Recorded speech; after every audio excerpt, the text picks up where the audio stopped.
Hi, and hello, and good afternoon. Welcome to another Sunday live chat.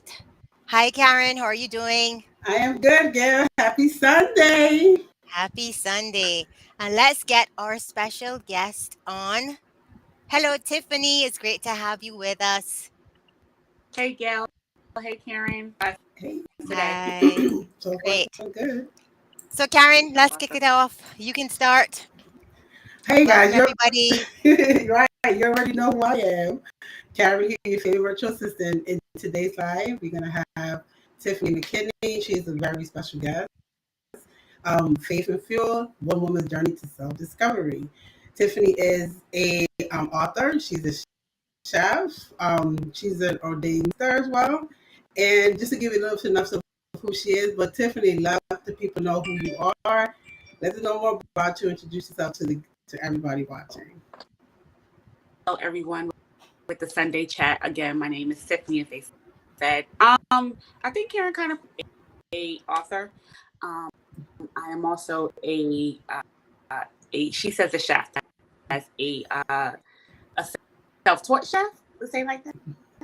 The But same girl. who who um I do study a lot of different when it comes to food. But I do have a catering business called Heavenly Eats Catering. And me being an author, I have TLM books. That's underneath my umbrella. She's an ordained minister. I love it.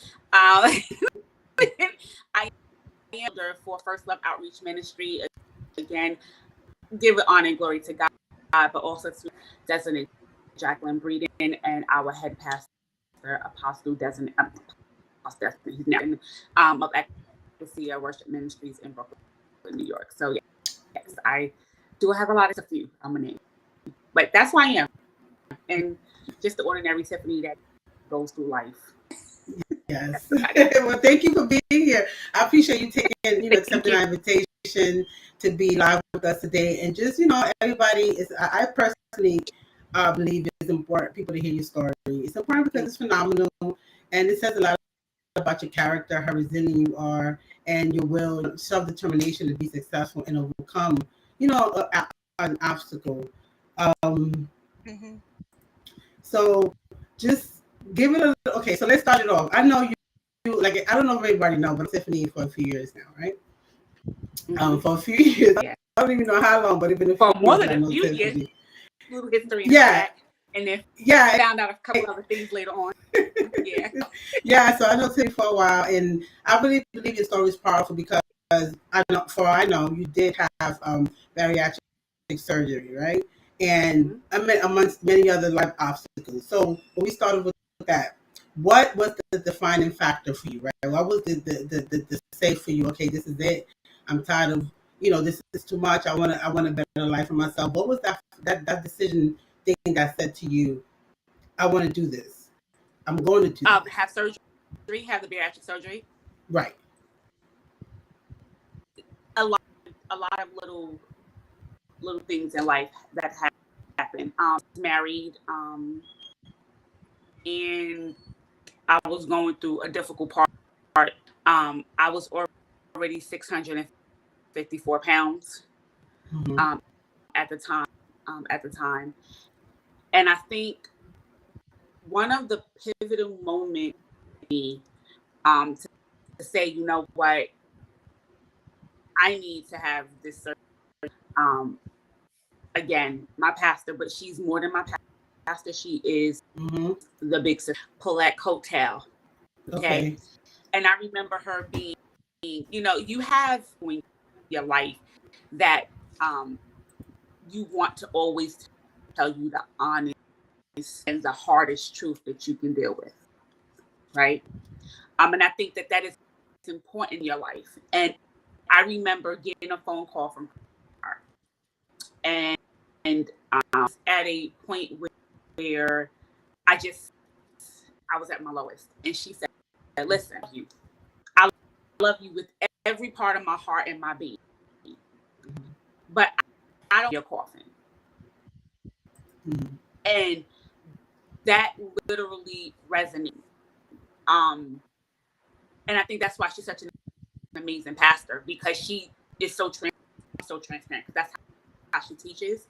Mm-hmm. And so when she said it to me, I was just like, what? You telling me that this, like, it, and I think it hit at that moment. It's like, this bed can really be a place that I will ever be able to live in. And that is not what I much more. So I started off by trying to be a part of the TV show, my 600, and I got accepted after a year. I was accepted to my 600-pound life. And I'm not speaking any ill will of the TV show or what it is, because that's literally, it was what they required. I was not willing to give. Okay. And that's basically my values and my ethics. I was not willing to give them what they required. Trying stuff that was so difficult, it was just the fact that I wanted my life to be on people that I loved, life to be on display, and to be a part of the show. You see it, members and friends and things like that. But I didn't want my family or my friends in the world, because that was not their choice. That they didn't. Right. They didn't choose that. I did. Right. And so I got accepted. When they required some things, I was like, oh, I don't really want to bring this person in, but I have this person who's willing to do it. And they was like, no, we kind of need somebody that's a little bit closer. I didn't want to do that. And they came back to me the second year again and asked me and to put my family or, friends that are on the show. And I wouldn't do that to anybody. And like I said, there's nothing wrong with TL 100-pound life. It was just that certain requirements I was not willing to do. Right. That point, I had to find another way. At the time, I lived in Ohio, to be exact, and I called the bariatric facility. Mm-hmm. They had a requirement. Their requirement was you had to walk into the facility, consider you to have surgery. And I was just like, well, I'm bedridden. Right. And so they was like, unfortunately, there was nothing that we can do. At some point, it was just like, okay, if I can't walk, then what am I supposed to do? I remember this amazing prophet. She's still amazing. Prophetess spouse. She told me, she said, God is showing me around your living room. And I looked at her, I was like, that ain't gonna happen. Right. Right. Like, that ain't gonna really happen. Because I've been in this position for now. It had to be about, by this time, 5 years that I was bedridden. And I was like, walking, I don't know. But because I just got tired. Right. When you get sick and tired, you do something. And so I was tired, and I got a physical. Miss Leah, love you. Right. She's still a part of my life. She's still a part of me. She was one of those therapists that she didn't take no. she didn't take no. Okay. She didn't take no crap, y'all. Let me tell y'all. Man, and I remember her saying, I'm willing to help you get to where you need to go. Okay. I can walk. You can't. Mm-hmm. What do you want to do? Mm-hmm. Oh, that was disrespectful. But it was honest. And again, I have to be thankful. I had honest individuals that told me the truth. They didn't sugarcoat pretty. They gave me what the truth is. And I still get the honesty from people. I still individuals. She was my pastor, Miss Leah, best friends. They still give me, and it hurts, but you're going to either take it and change, or you don't. And so for me, I think it was when my big sister was like, I don't want to see that bed. It was like, I got to make a change. And I did. Right. It was hard. Yeah, I mean, I can imagine. I think part of it, from what I hear you say, the support system is very important, and not just that. The people doesn't sugarcoat things, right? They tell you for what exactly it is, and I feel like sometimes because we care for someone, we don't want to so much. We want to tell them the truth, but we don't. We're not direct when we tell them the truth. We kind of walk around it, right? And sometimes in certain circumstances, I guess you have to be honest and be able to deliver the message. So, listen, this is reality. This is what it is. If you don't, if there's no change, this is the alternate. This, you Mm-hmm. know, that's gonna happen. So, why do you say support system and being honest is goes hand in hand It um, does. with your process, with the process and the journey? A big part. Not saying that I didn't suffer from depression through Right, anxiety. right, I went through big anxiety, like even the anxiety creep up because in a when you're bedridden, stable. right, When I started moving around, going to the doctors outside, going to the hospitals, or just going different places, the crowds. Like I was scared like to visit right, because right, the so many people used to that, and my anxiety it flared up because I'm like, oh my god, all these because I was so alone for so many years. right, And so that depression was major, right, and learning the signs and what happens. Like I didn't realize, and it was something. It's a lot. It's certain things that I let me say this: depression is real, and I don't want people, yes, and I want people to think that it's not very real sickness. And you know someone. Me personally, my depression, I will close the blind. I had this hoodie that I would put on, right? My God, my mom and my friends hated this hoodie. Okay, hated this hoodie.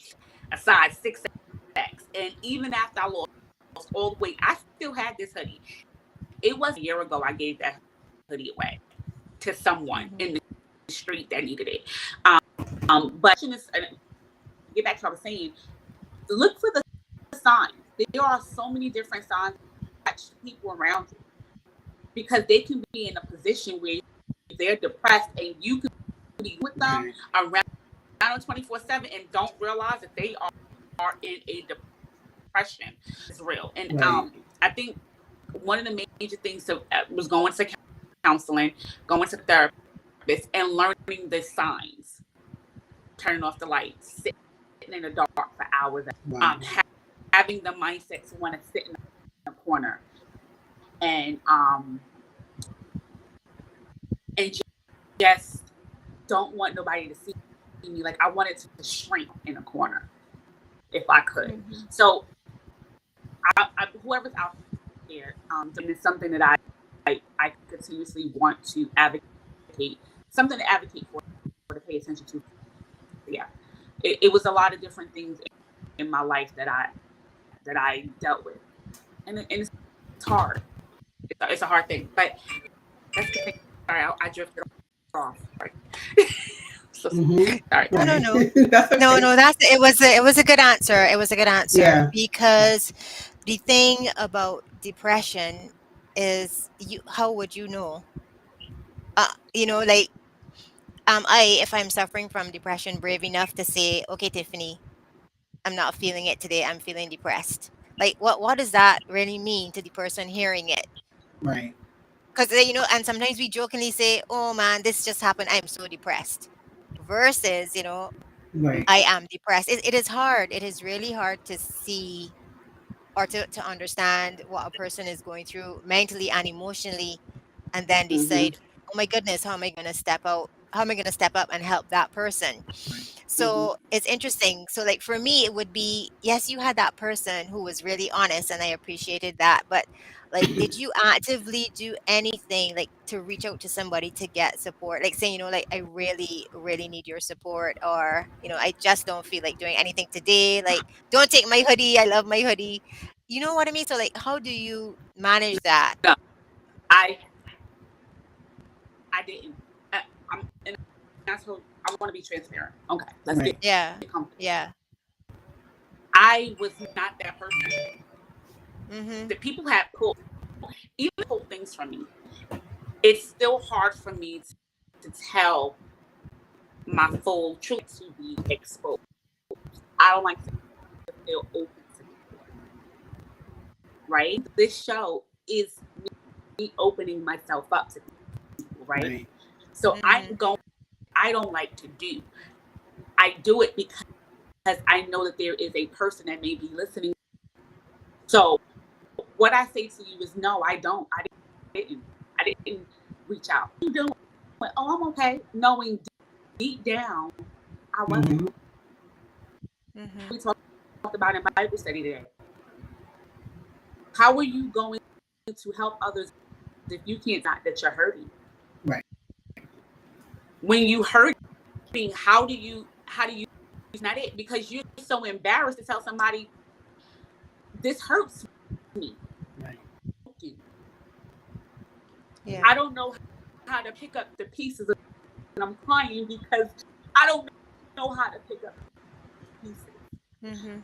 God, what am I not miss? What did Mhm. I miss that I can't hear you? Stop. Right. Mhm. Um, hard to tell people when you're hurting Yeah. what their reaction is going to be. You don't know how they're going to respond. Do they really care someone Mhm. to help you? Do they care and go to God and pray for you? Mhm. People could say, I'm praying for you and mean God. Mhm. So it is hard for me to say that I'm hurting. It's always hard to say, I don't get that. I wear a ton of hats, but I sometimes most likely hats, you know, Mm-hmm. Yeah. because I don't really know. I don't know what that is. I don't know how to do. And then people fail to forget that you were human. Right. Mhm. You fail to forget. Say it's okay, Tiffany, that you didn't get that today. It's okay that you fell short today. Don't stay in that place. And that's the one thing I love about my overseer. She tells all the time, you can moment, cry, Mm-hmm. scream, yell, whatever, but no. So it's hard. It's very hard for help. Mhm. Why? I don't know. I'm still asking that hard. That's a hard question to say. I need help. I don't know. Mhm. No, that's a lie, woman. Let's just put it all out there. You cannot wear the S on your chest all the time. S wasn't made for Mm-hmm. you. You ain't dying across for nobody. You who told you that you had to be the superwoman in this person's life? Right. Who told you you had? That's what you told yourself, so that you can avoid. I'm speaking about myself. So whatever's listening about you, I'm talking about Tiffany. Right. I felt that to do to help so that people can accept Tiffany. People don't have to accept me. God Right. has to accept me. He has to accept who I am. But then you have to accept yourself. You have to say Right. enough to say that. I'm learning what no means now. Right. Oh no. I can't do that today. That's hard for me. It's hard for me to tell people no. Because I always good intentions, but it may not be your job to do that. God's toes. Right. So that's my transparency.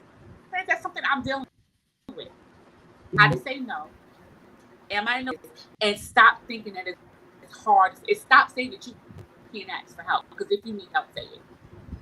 Yeah, I think that's two very valuable things because a lot of people, a lot of us actually are like that. We don't ask for help, and we be drowning in sorrow and in mental space um, problems and thoughts. And sometimes we don't ask for help because one, I think, one, like you said, it's embarrassing, right?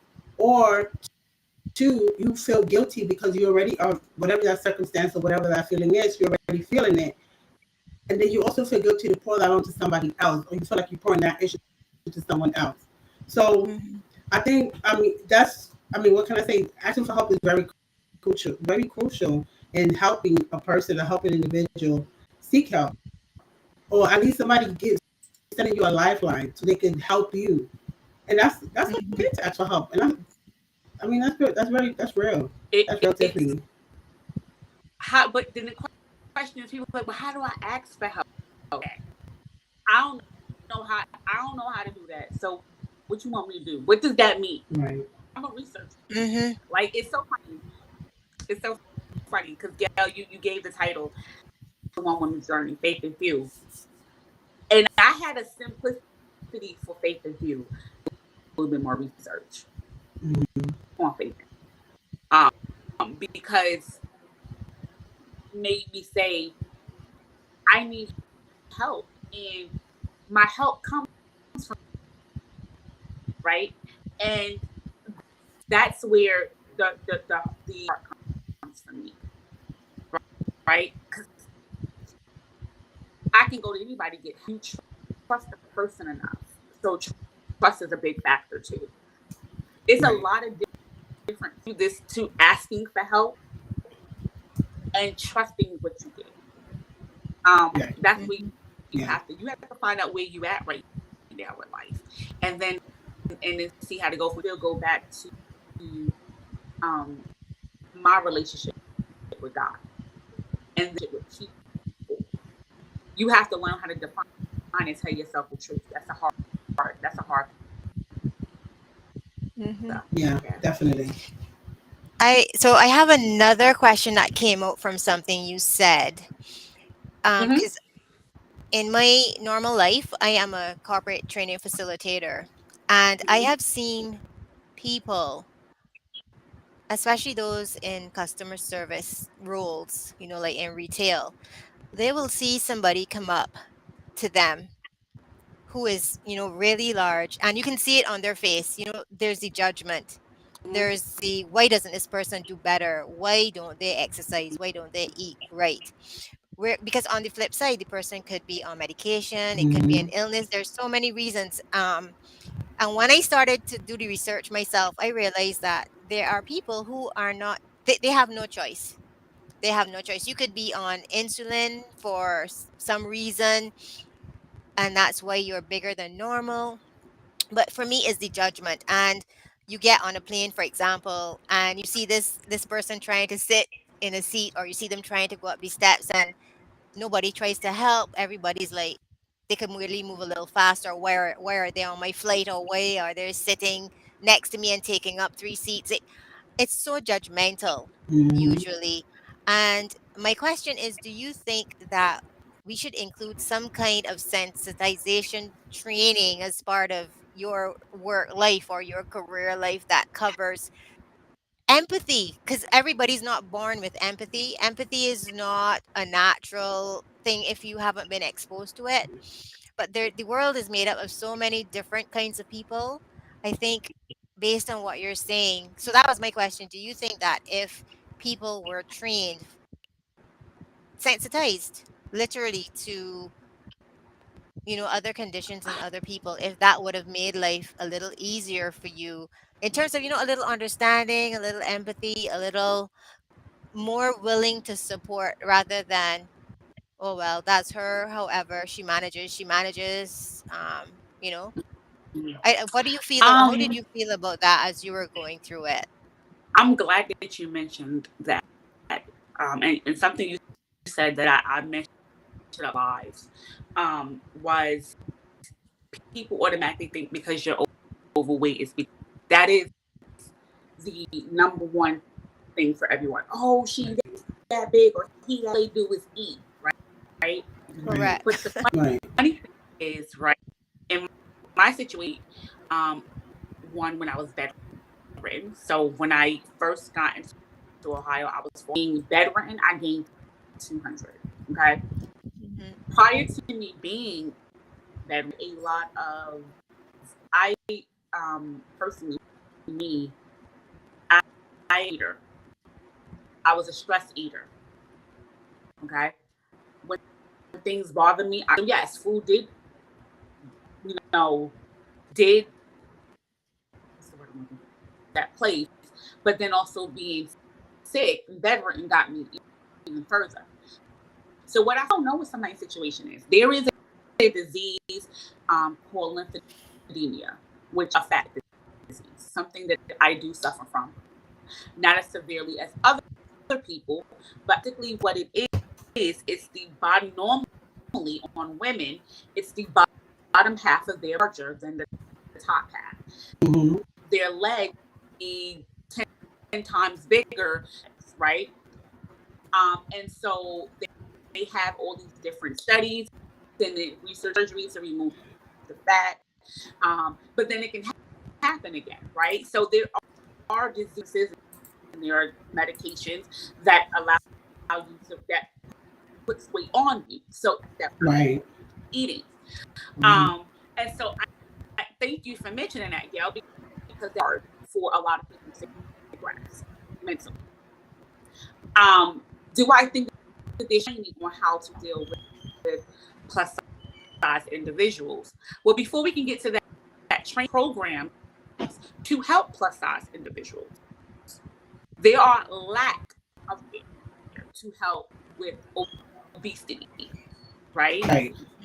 There are lack of to help with people with obesity.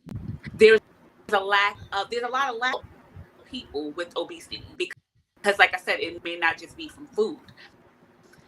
What you do is, I don't know if training someone to have empathy on how to deal with the food, because first they have to understand who they are. Because if you Right. this person is as quote unquote fat because they eating within you, because there could be so many other things that's going on, and you won't even allow your mind, all it is eating. Mm-hmm.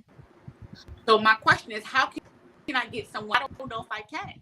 I can't change people. I've learned Yeah, that. that's true. How people Yeah. think, or how they should be able to treat others, because treat others as you want to be treated. Yeah, But It is sometimes true, but I still people think don't that get. if you're that's working, true. if you're working for me, I'm gonna tell you where I need you to draw the line. So you're working for me, and you see that six X person comes in, this is how you deal with them. And if you don't, we'll be having a conversation because homie don't play those games. So if you don't Right. know, I'm gonna help you know. But I just think it's important. And sometimes we assume that people know better. And I have learned a lot of people do not know Yeah, better. you They can't just Yeah. do assume, not because know. They just common do sense. not know. I don't know. I think if you own a business, if my thing is that I want to make sure that everyone, no matter how small, if they're if they have a disformation, I've had all different walks of life, people that I know who has all different types of form. They still have to see past all of that, right? I think that that's the problem. Get themselves first and be like, oh, I got an issue. Mhm. Come to me with my issues. I don't want. They don't. People don't have that first mindset. They just instantly want. And that's the kind of society that we live in. So I don't know how we can help. Now, this should Yeah, I agree. have more stricter rules, catering a little bit to plus sizes, like airline example. I only fly Southwest because of their plus size policy, right? Mhm. Where with nation, I love Southwest because when they got cheap flights and they catered to my big behind, right? Right. But other like airlines, they want you to pay for two seats, which may not. Does not. Mhm. You can. There's a little bit more leniency with them. They have more. Plus, some of Southwest flight attendants are plus size. But ironically, they have to have a certain weight goal, but they can go up to a size 2. That's as far as they go in their uniform, so you can only go up to that extent.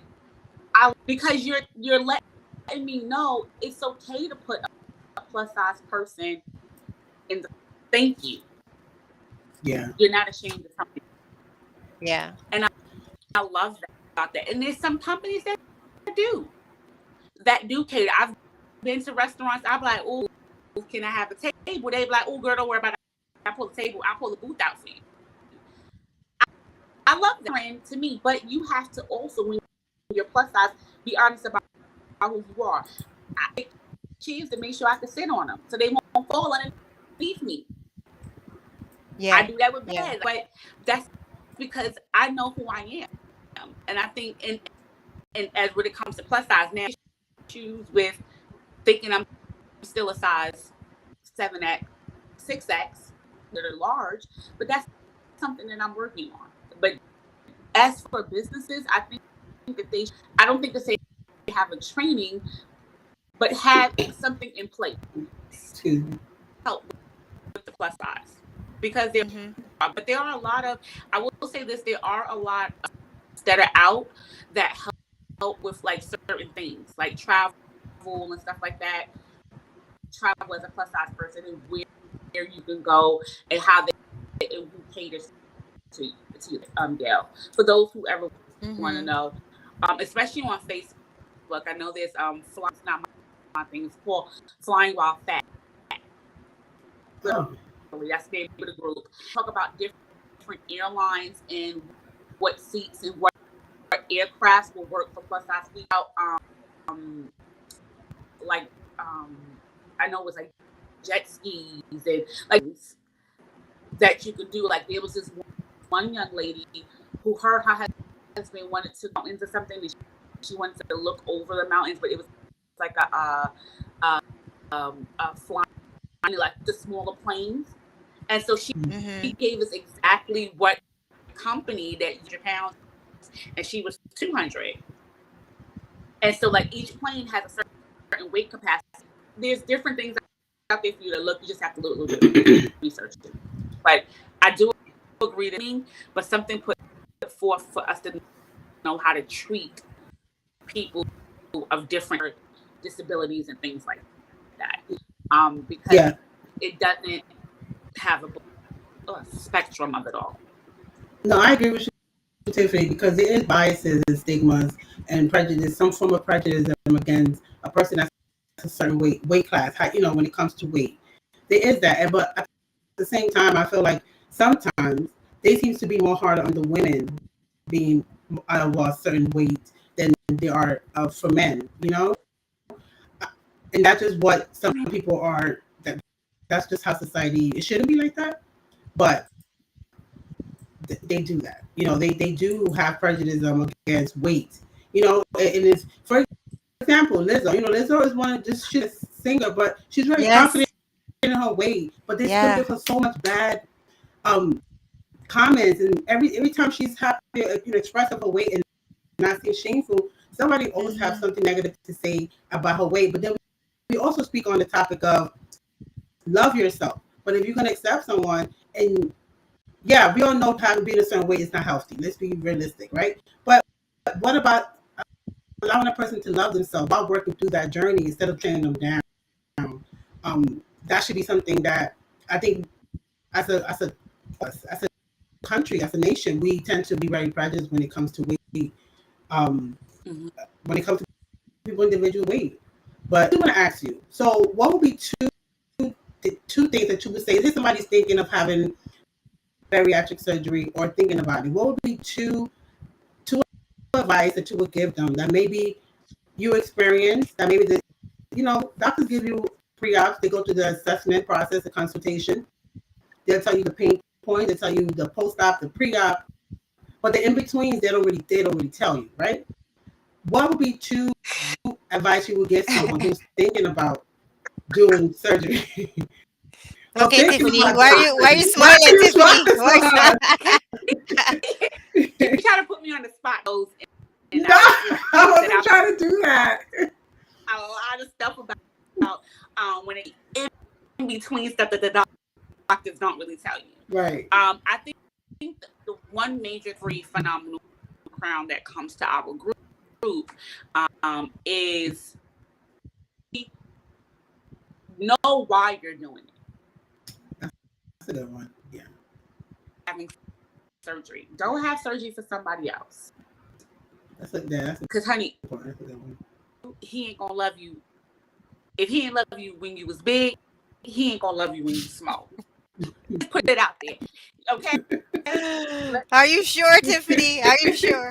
I'm very, okay. If he didn't love you, he met you. Let me tell you something. If he met you that way, honey, and he met you that way, that means after you lose that weight, baby, even then. So don't do it because of him. Right. Okay? Yeah, definitely. Yeah. Because, honey, I'm gonna need you to spot whatever. That's just what it is.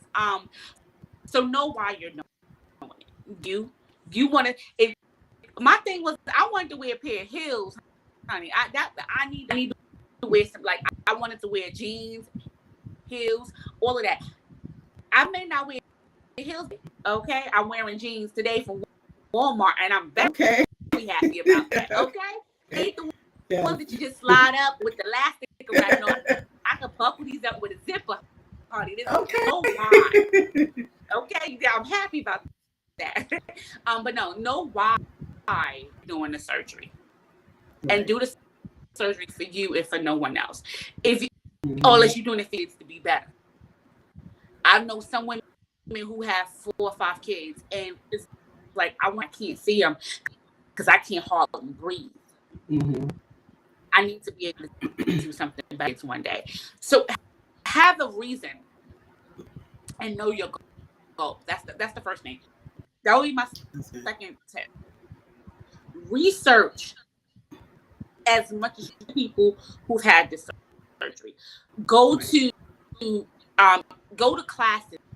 Do as much research as possible, because I think I've had phenomenal crowns for 2 years. I've had the surgery 2 years ago. Last 2.5 years from the multiple surgeries that I've had. Everyone is different, and there's so many different outcomes. Prime example with me personally, and is one of my team members with the group as well. Hers is a little bit worse than mine, but I go through this when the seasons change. Okay, they don't tell you that. They don't tell you that your body gonna go through some things, but they don't go specifically. So, prime example,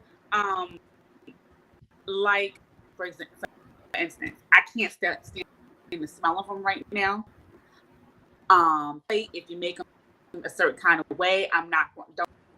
Don't bring it to me, because I'm instantaneously like, chicken is something that's sometimes hard for me to digest.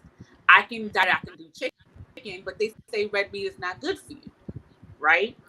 So it's trying to do certain things to certain meats, and the thing with like certain meats is that you can it take the sauces and things like that. It's hard for lean meats to do that. So my body goes throughout the seasons and stuff like that. If I make chicken today, I can't eat the leftovers.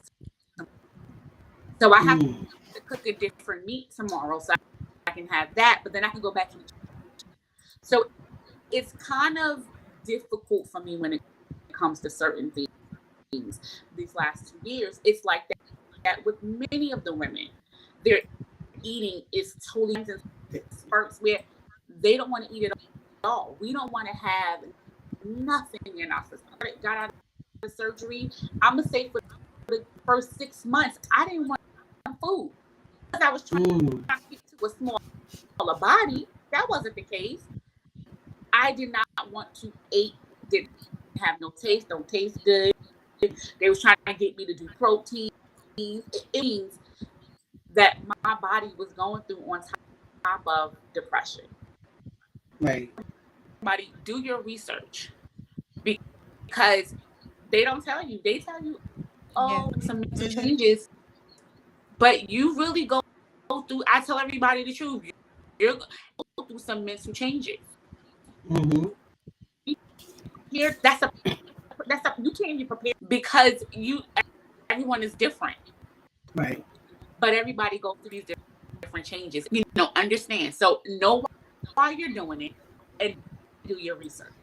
And I'm a big believer, do not do the surgery out of the United States. So whoever's watching this, please, if you can, and I'm not, for those who did it, I know some women in my group and had this surgery and it's doing well. But there is many of the women that I treat and have the most hardest complications. And the problem is that the United States doctors do not want to work on you because something else goes wrong because they went behind someone out of the country. Wow. So if you're hearing me, please Wow. wait, do the surgery in the United States so that the United States doctor where you live. So that would be my two major tips. Okay. That's some good tips. So pretty much don't know why you're doing it and do your research. I think that's two very good tips. But also, very good. I want to switch gears a little bit. I know you were an author because I did my book and it was lovely, Charlie, because I got it right here. It's called The True Love When Your Heart Finds the Truth. Okay, what was the inspiration about? Because this book was good. I read it, like it was a quick read, but I read it. I didn't put it down. So let's talk about it. What was the inspiration about this book and just writing? What things that inspire you to write? Because I know you have other projects coming out on or release other projects. So what's the inspiration behind the author, the writing? As a child, I always loved to write. I love writing music. Okay. I love writing. It was really major for me. That book started out of, because it is a series. It came out of creating a reality because I couldn't walk. Mm-hmm. So that's where that story came out of. Actually, the first two parts of the series came out of me being. What I've learned is when I was bedridden, but people always left, right? And so I was always stuck in the living room, and I would pray to God, and I would do my worship and my praise, but that wasn't enough for me. I didn't have, so I created one. Books, through writing. I just short stories. It was just short stories. Just the characters and what they were about and stuff. And then I find myself putting certainly into these characters. Mm-hmm. And I remember because of somebody that came to me was like, girl, you can write. You need to publish that. And I was like, hey, what are you talking about? Even though I literally in high school, a program that I was a part of in high school, but I was like, I'm gonna buy this book and for real, you need to, and so I talked to a few other people and told them the gist of the story, and they bought their books. So that's where True Love came from. Finding True Heart.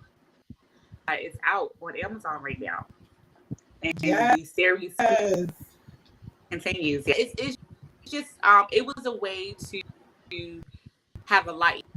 Everybody has a life once they go leave church and not with their family. They do things that make them do those things. I couldn't go out to the mall or to the movies or bowling like everybody else. Make me happy, and writing was one of those things. And I created this whole, and that's where True Love came from.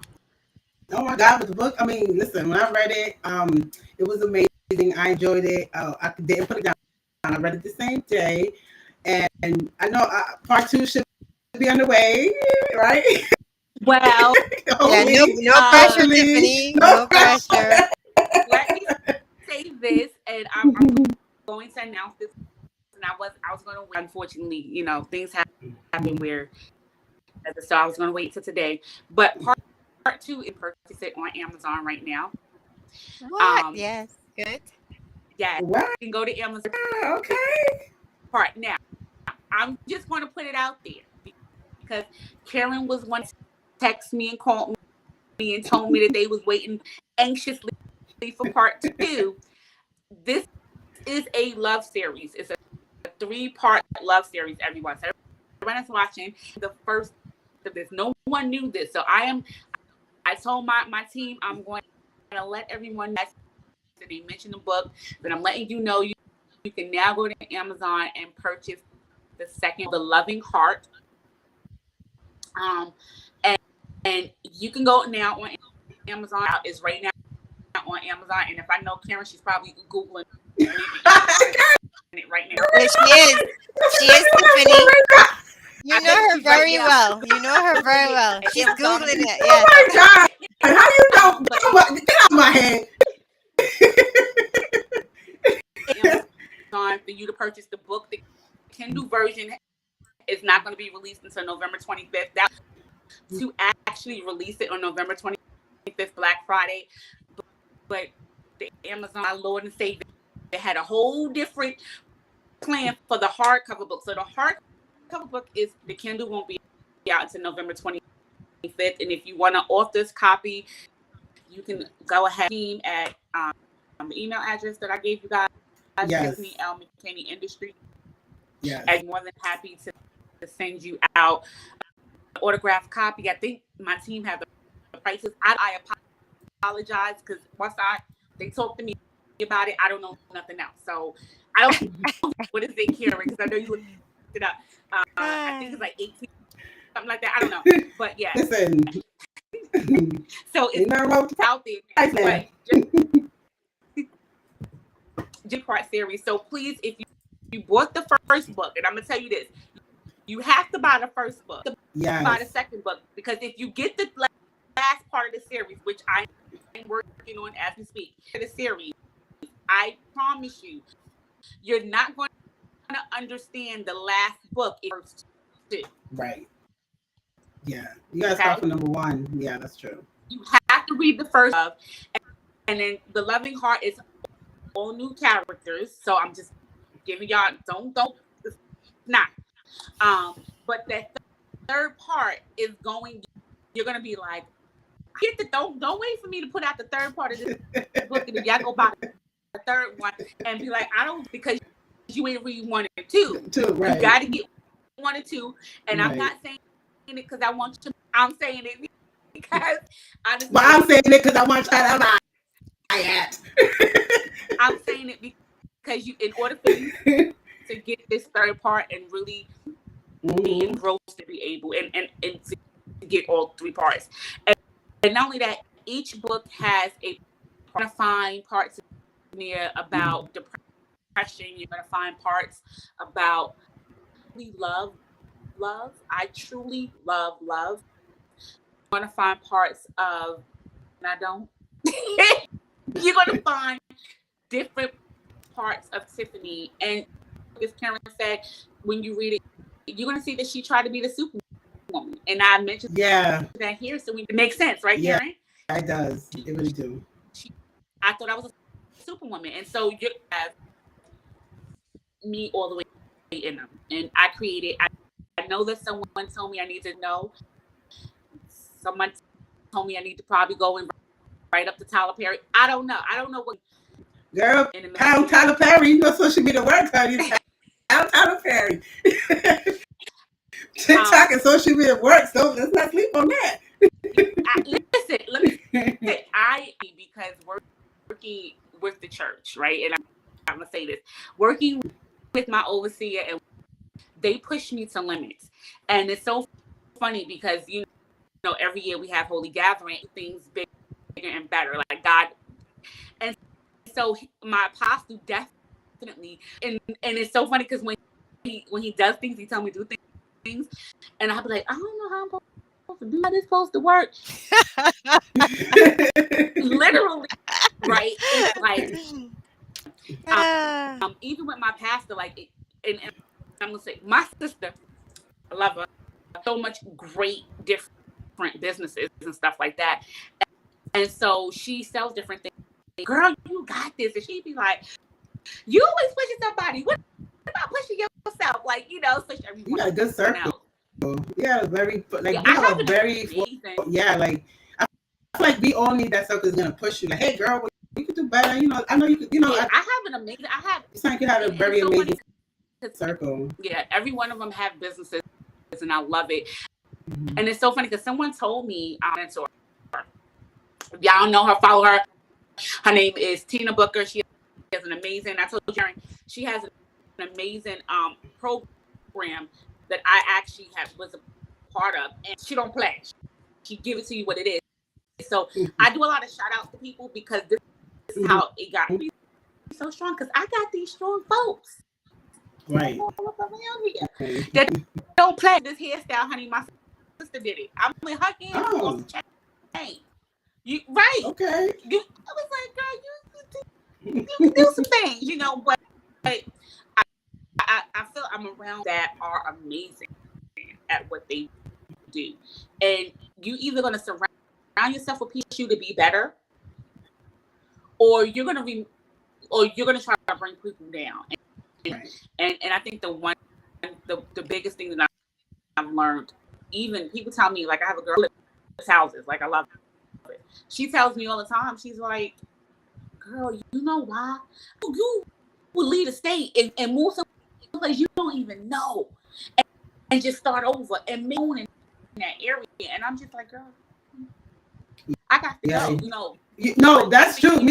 You ever had a conversation about that? She would jump up and move to a whole nobody over there and just up and leave. I'm like, well, damn, I'm here. I still can't do it. Honey, I think I'm playing 4 states. Jersey, I moved to Jersey without knowing nobody. I didn't know. I just had one family member out there. I moved out here in North Carolina. Just have you do things, but you move as God, and God will open up doors. And that's what I'm telling you. I'll always guide it together because I don't, and I have some hard times, and I tell Karen all the time. I try to think because I love Jesus and I love God that I don't struggle. I don't have my moments. I'm still human. Right. Still human. I don't want people, and my God ain't crazy. If I don't think that's because of him, that ain't him. I'm gonna put that out there too. If I'm doing something stupid and crazy, that ain't the elder, that ain't the pastor. You still, you still human, right? And that's the truth. And I want people to understand that. So that's major. But yeah, it's a good thing. Y'all can go ahead and go get it. I'm excited. We're excited too, but I wanted to find out, do you think that a bonus point for anybody joining us today would be journaling? Did you think writing helped you a lot? Because you didn't say it, but I'm watching you and I'm hearing, you wrote your book and stuff like that, and you didn't, you couldn't get out and you couldn't walk. And I think that writing is very cathartic. Yeah. How many journals do you have, Tiffany? How many journals? It's therapeutic, right? It's therapeutic. I tell you. Yeah, I figured so. Yes, so is that a great tip? I think people should consider journaling and getting it all out. Don't keep it inside. Write it down. Even if you don't share it with anybody, at least that process of writing it down. So talk to me, Tiffany. What do you think? Is that a good tip? Yes, there's a scripture in the Bible that says, right? Am I right, Gail? Yes. It says, write it on a scroll and let people see it. Sorry, that's my précis version of it. Not, am I not correct? Write it on a tablet and let them see it, Tiffany. Can you find it? Right either. Don't explain. So this is what I'm gonna tell anybody. Journaling is super important. If y'all can see, I'm literally in my Bible trying to find something that I wrote. Super important because it allows you to see exactly what it is. I keep a notepad near my my bedstand and a pen. I'm writing stuff out. Um, I have different and certain things. If I was to walk you around my room, you would see like just this morning wall. I'm good for tapping things to my wall as a reminder to soak out whatever it is. You may think it's stupid, but God may be giving you something that you need to work on. So really get yourself a book. I don't care. I don't care how write it. It may come to you and you be like, oh, that's dope. Write it to get. Mm-hmm. Even if you're a person that does not know how to verbalize, every time you open your mouth, it comes out wrong. Write it on paper. Go back to it, and it's going to become clearer. I I'm going to say this, and thank you, Gail, for that. I challenge everyone to go get a notebook, go to 99-cent store, get a book and a pencil. I choose to write everything and anything that you cannot speak out. Okay, Mm-hmm. and whatever it is, I don't care. If you happy, write it. If you at peace, write it. And go back. And when you do it, date it. I'm good for dating stuff. I'm about if I don't care what the topic is, who I was with, and then write. Go back after the third, whatever. Go back to it, Mm-hmm. and then see if how you evolve in that 30 days, that 6 months, Right. that 9 months. Okay, because when you write things out and you get it off your chest, you forward with things. Okay, that that is your time, and it's okay to cry. Mm-hmm. That is a cleansing thing, and I'm always going back to my overseer because she teaches us that God reads our tears. Mm-hmm. Your job, because you may not be able to verbalize this with the verbalization. Write it out, get it out of Mm-hmm. you, and then look at yourself later on and be like, oh, I don't do that no more. Right. Mm-hmm. That is important. Not only that, I also trick I did at one point, and it's so funny. There was a box. This one of these young, I forgot her name. YouTuber. His wife did this though. What's the guy? He a funeral director. He King Batch. His name, I think it is his name. His wife had did a. This is what she did. This is how she found her husband. Now, I ain't telling you I do this. I didn't say this. This is what she said. She took a box and she wrote out her prayers. She would fold them out. She'd drop them in the box. Mm-hmm. And then as time goes on, she goes back in that box that she dropped in that box has come to pass. She take it out the box and she puts it in the completed box. And then at Mm-hmm. the end of the year, she reads all these prayers and things she did in her completed box and look how moved in her life. Mm-hmm. It's like journaling. It's I think to journal in life because life is so difficult. Life has so many different obstacles and changes Mm-hmm. through the what you have to do. So yes, Gail, I am a big believer in journaling. Wow. Yeah. That's a word. So we got 2 points and a That's a word. bonus. We got 2 tips Yeah. and a bonus tip, Karen. We Yeah. got make the right decision. Yeah. Know why you're doing No, it. that's a Do word. your research and Journal. journal. And And I think journal. listening to you, Tiffany, and your journey, I would say if you were giving me that advice about, know my why for why I'm making that decision, like you said, make the right decision. For me, it would be because it's so hard. It is so hard to try to make the right decision when you're influenced by so many people on the outside and you Mm-hmm. are kind of unconsciously tied to societal norms, which is I need to be skinny, I need to be beautiful, Is that the real reason I want this surgery? Like I need to look like how I think he wants me to look. And in my mind, I'm internalizing that and I'm making that the right decision. If you see what I mean. But that's not the decision for me. That's not answering the question, what do I really want? What is the result I want from this surgery? I am translating what society is telling me into making that my decision. So I'm just saying it was interesting to hear you say that because somehow, you need to find a way to make it about you, to turn it back to you. And do I want to be beautiful and skinny because that's what I want? Or is that because what society says I should want for myself? So it's so much thinking. I could see why it will be tough and why people could get overwhelmed and even depressed from having that all through in the middle of what you're through. I'm sure it can't be. It just can't be easy, actually. It's Mhm. it's it's a hard decision, Hmm. to make because you're making a decision to go underneath the knife, right? Yes. Hmm.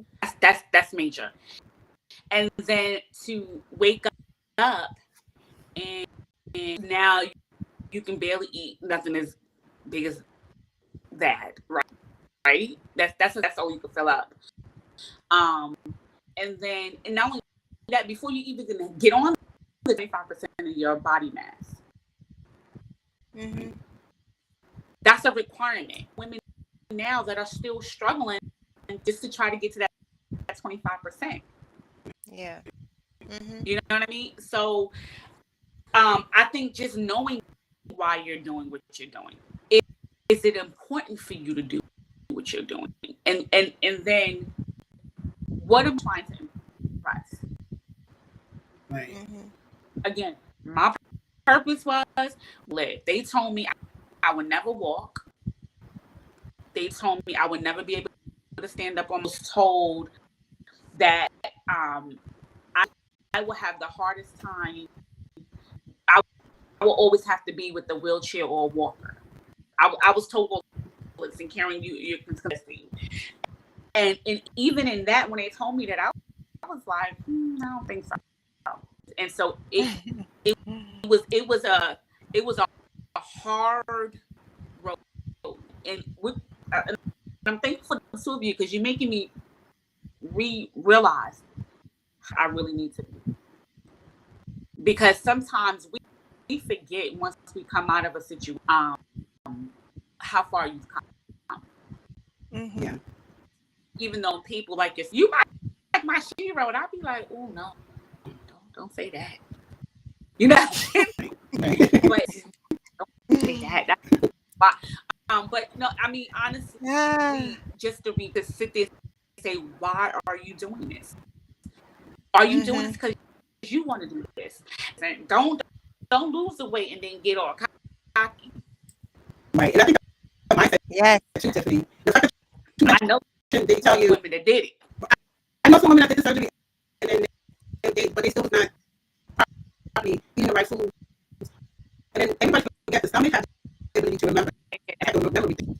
It can always revert back to what it used to.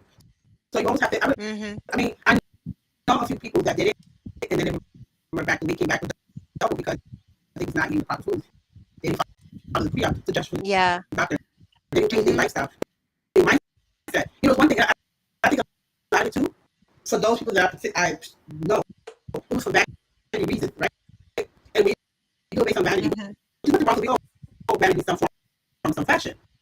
But the mindset should be for health, right? And for just to have a better lifespan for yourself. But I think It the it, mindset, it what you said, the mindset. it's super important, your mindset. Mm-hmm. No, because you still have to be humble. Like I'm still now at 370, but I'm still thankful because I came right, and that's a lot. And and I had not only the weight loss surgery, I had the first part of my plastic surgery, which was because I have skin diseases, and so I'm still have like my legs are super, and and for one leg is 2 surgeries. That's a mindset. And they wanted to go back to back with me. And I was just like, ooh, I don't know if I can do back to back. But it's are you ready? Because you keep going. I keep going underneath the knife. I keep going underneath the knife. I keep going underneath. That's a lot, you know. And so it's important that, you know, I drink the water. I gotta, you know, and then and not only that, and let me say this. What Karen said about people go back to their weight. You can go and eat after you have the surgery, right? But be mindful. And the doctor say that. Be mindful to hold the cake again because you want to stretch out your belly. Okay? Mm-hmm. Waste of time. But slice of cake, you keep it pushing. But eat the fruits. Eat the vegetables. Be mindful. And then you know you're gonna go through dumping, but don't go through the dumping and start. You don't want to do that. Just remember and just be mindful with. And then you have to heal from whatever it is that pushed you. Mm-hmm. That's big. Mm-hmm. Yeah, you still have to give That is yourself time. big. You know, and that's something that, you know, I had to heal from certain things. Like, okay, food. I like going to the gym. I ain't been in the gym in a while, but I like going to the gym. Now, if I can get through that very first day of doing gym work, I'm competitive. Oh, I gotta go. I gotta hit these weights. I gotta get on this treadmill. I like the gym now. I didn't like it before. You could be getting on a treadmill. I wish you would. But I'm competitive. Yeah. You know? Yeah. So it is, again, there's moments where, like last night, driving home, I'll be like, oh God, they told me I would never do this. Mm-hmm. Mm-hmm. Right. Things like And I that. think you have to remind yourself Yeah. and not Definitely. take how far you've come for granted. You always got to remember how far you've come and on whose shoulders you stand as well. Yeah. Yeah. That's powerful because Mm-hmm. that's powerful. You know what? Even as you heard that this live today, right? Or even all the transition, all the decisions you made, and all the you still it was. I mean, God was the pivotal, right? You did it with the choice, but God was the one behind you. Your faith, and you believe, just so you know that you were able to do it. You could do it, and regardless of what anybody says, if the doctor says one thing, you chose a different path for yourself, right? The doctor said you can walk, the doctor said you can drive, but look at you now. You know what I'm saying? So that was itself speaks a lot. You have to for yourself, even if the doctor says you won't. Guess what? God says something different, and if you I agree. do it, you definitely do it. I mean, I just feel like anybody out there, I think you, they definitely could do it. Yeah. You know? Yeah, that's good. This has to be on. I agree. Okay, honey. So Yeah, Karen. We could be here all day, ladies, but we cannot be here all day. exactly. I'm sorry. Yes. It's an excellent conversation. So But unfortunately, we're going to have to close it out. yes, last word. Tiffany, Yes, Karen. can they reach you? Any last words? Oh, wow. Last words. Okay. Reach at Tiffany McKinney Industries at gmail.com for again autographed book. Also, you can find me on TikTok. I think it's at Phenomenal. Find me on Facebook at Tiffany McKinney. Yeah. Instagram is TL McKinney83. I'm trying to remember all of these tags. I have it. I'm going to put it up for you. Um, I'm going to put it up for you. Also, I want to, because I talked about God a lot, I want to interview for a church home. So, First Love Outreach Ministries. You can inbox places so that you can get involved because we do prayers Tuesday. We also have our Bible studies every Sunday at 12 o'clock. Today was ready, so I'm happy I was able to still join Bible study today and come over here. And then we also service services, but everything is done on Zoom. So it don't matter where you're located at. Okay. Where you're located at. Mhm. If you need a place where you just need to hear a good word, come to First Love Outreach Ministries. And again, you can reach me at any of those. Yeah. Mhm. And then Phenomenal Crowns, that, oh my God. So Phenomenal Crowns, you can reach us on Facebook under construction, because I am working hard to really rebuild some things. And another thing I'm so happy about, my team and I had a meeting this past week, and we have new idea will be coming out for you and everyone on Phenomenal Crown. So if you're watching this, look out. We're excited for all the new stuff that has come forth and that we're getting ready for. And again, women. So if you watching this, y'all keep coming back and listen to Sunday Chat, because you're gonna get some great hearing. But also, there are amazing other women that's in my group that I actually, and that I want you guys to come out and check out, because we have different things in life we like to do, right? So in two different fields that can help you get there. So y'all come back and look at all that. That's how you. Correct. All right. Yeah. But yeah, I mean, Thanks, listen, I enjoyed it today. The conversation was great. I hope everybody watching it took some great takeaways from today. Tiffany's journey, Tiffany's lessons, and the tips. Okay, if this is you, when you're someone thinking about doing a bariatric surgery, okay, consider it. And remember, while you're doing it, research and journal. Okay, and that's it. yes, in a nutshell. Yes. Okay, thanks, ladies, and we'll be back next Sunday. Bye, everyone. Bye.